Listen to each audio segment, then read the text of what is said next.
is Kenneth, SBM Boxing. Let's speak boxing. Great weekend full of fights. I'm actually on my way from Miami to Orlando, Kissimmee. I'm going to George's Boxing Genius house, aka the little MGM. Why? We're going to go ahead and watch some fights. Actually, tonight's going to be the weigh-in.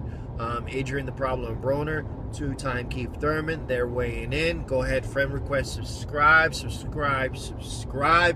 going to be a great list of fights, showdowns is happening this weekend. If you're too busy, just so happen can't catch it, go ahead and subscribe, and you best believe we're going to give you live coverage. Post-fight, pre-fight, live coverage at the Boxing Genius house, a little MGM. But anyways, I'm also going to go check out on Friday. They have in Kissimmee, they have Friday night fights, professional fights that are happening at the Civic Center. So I'm going to go ahead and check that out. But that's not the reason why I created this video. The reason I want to create this video, it's the reigning middleweight champion, Miguel Cotto. Boxing Genius consider him the paperweight champ, the fake champ at 160, which I'll touch bases in a little bit. But, you know, since he went up, captured the belt, there's been a lot of people, especially Triple G, called him up in his last fight. They've been waiting for him. They want to fight him. And they're true 160 middleweight champs. But anyways, I don't want to talk about that. What I want to talk about, Miguel Cotto is possibly going to step into the ring in June. You know, he was waiting to line up possibly another payday, whether it's going to be Canelo Alvarez or Floyd Mayweather Jr. Mayweather Jr. fight fell through the cracks. Canelo Alvarez fight was pretty much lined up. I know Cotto had a lot of demands. Canelo was meeting some of the demands. But most of all, you know, it was scheduled for Cinco de Mayo, May 3rd. But De La Hoya was willing to push it to the side, so just to avoid two mega fights between Canelo and Cotto, Mexico and Puerto Rico, and the mega fight between Manny Pacquiao and Floyd Mayweather Jr. Obviously, it was conflicting schedules, and it's bad for boxing to have big mega fights like that. But anyways, it got pushed back. The Cotto-Canelo fight never happened. FMJ versus Pacquiao is definitely happening. But what's next for Cotto? A lot of people have been talking about Cotto. Since both of these fights fell through the cracks, more than likely he's going to step into the ring in June 6th. Where is it going to happen? It's going to happen in New York. So whether it's going to be the Barclays Center, whether it's going to be Madison Square Garden, who knows? You know, his lawyer and legal team is still working the fine details on that. But if you think about it, June 6th is actually 1 day short from the last time he stepped into the ring and defeated Sergio Martinez, and he made history as the first Puerto Rican fighter to win world titles in 4 different weight classes. So kudos goes out to him. But those who follow boxing, you can actually thank David Itzkowicz. Who's David Itzkowicz? Great question. Who's David Itzkowicz? David Itzkowicz is basically the reigning active COO, Chief Operating Officer, for those who don't, you know, we're not blue collar, doesn't understand the COO. That's the Chief Operating Officer, C-level, actually above C-level, in a corporation, of Rock Nation Sports, the boxing division, to whom Itzkowicz, used to be the COO of Golden Boy Promotions, which was involved in the Mayweather fight, which was involved in the Austin Trout fight when Cotto fought.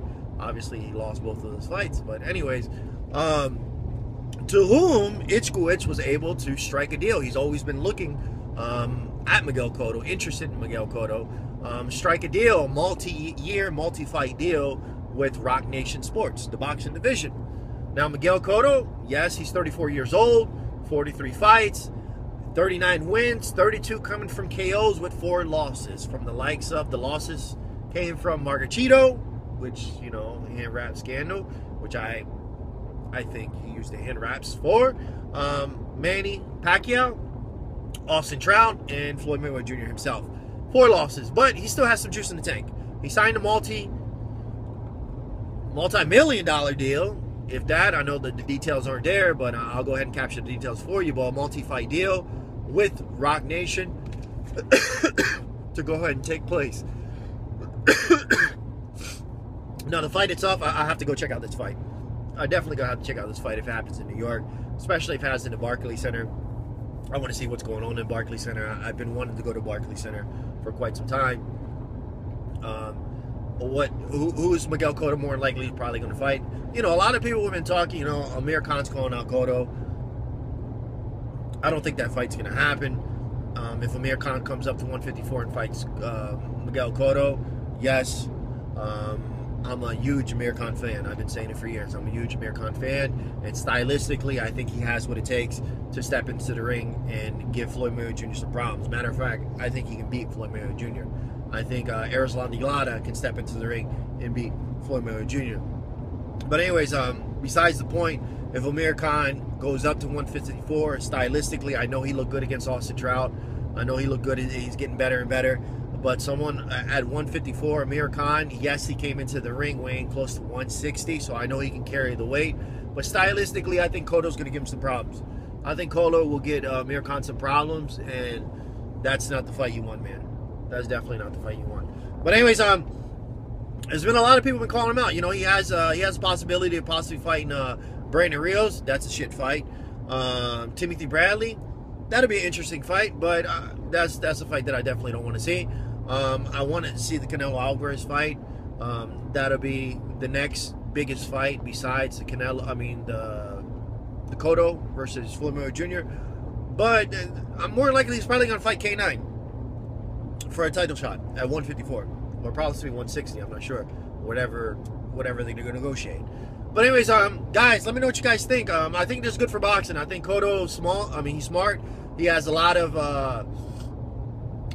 good fights. He still has a lot of juice in the tank. I think he has about 4 or 5 fights, good fights left in him. I think he's going to be very, very strategic as to who he fights. I don't think there's that many threats for Miguel Cotto at the 154 division. You know, at the 147, it's attractive, but actually Cotto's definitely not going to take a fight like that. I think I would like to see Miguel Cotto step into the ring with Arizlan Dilata. I would like to possibly see Cotto definitely step into the ring against Canelo Alvarez. As far as the Triple G fight happening, I definitely don't see that fight happening. I think Triple G is just a little too much. You know, Miguel Cotto, he's a light 154. He's a small 154, and he's definitely a small 160 fighter, middleweight fighter. But anyways, guys, as far as Rock Nation, that's great for boxing itself.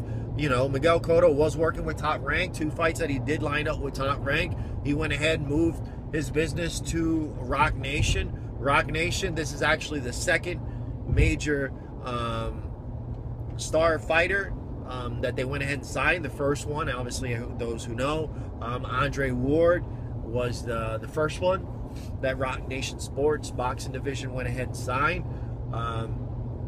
But we'll see what happens. You know, they gave Adrian the Problem Broner an offer. You know, Adrian Broner was a little disrespectful, but you know, we'll see what happens this fight this weekend. If Adrian the Problem Broner, if he loses, he's a dumbass. You know, I would have signed that fucking deal. You know, that's a lot of money, man, that you left on the table. I can see if you're Floyd Mayweather Jr., I can see if you're Miguel Cotto, but look at Miguel Cotto. Miguel Cotto makes more money than Adrian Broner. Miguel Cotto has a bigger draw than Adrian Broner. And guess what? Miguel Cotto's not a dumbass. He actually signed with Rock Nation and sealed that contract, sealed the deal as far as when it comes to his income coming in. You got that steady residual, that steady income, guaranteed income coming in. But Adrian Brown Broner, you know, maybe it's one of those situations, and he didn't sign with The Rock. Maybe he thinks he's bigger than what it is, but, you know, his skills are definitely there. But at 140, at 147, he still has to prove himself, you know. But anyways, guys, this is Kenneth, SBM Boxing. Friend request, subscribe. Guys, follow us. Check us out this weekend. We're definitely going to have a lot of great coverage. Friend request, subscribe. Let me know what you guys think. Have a good one.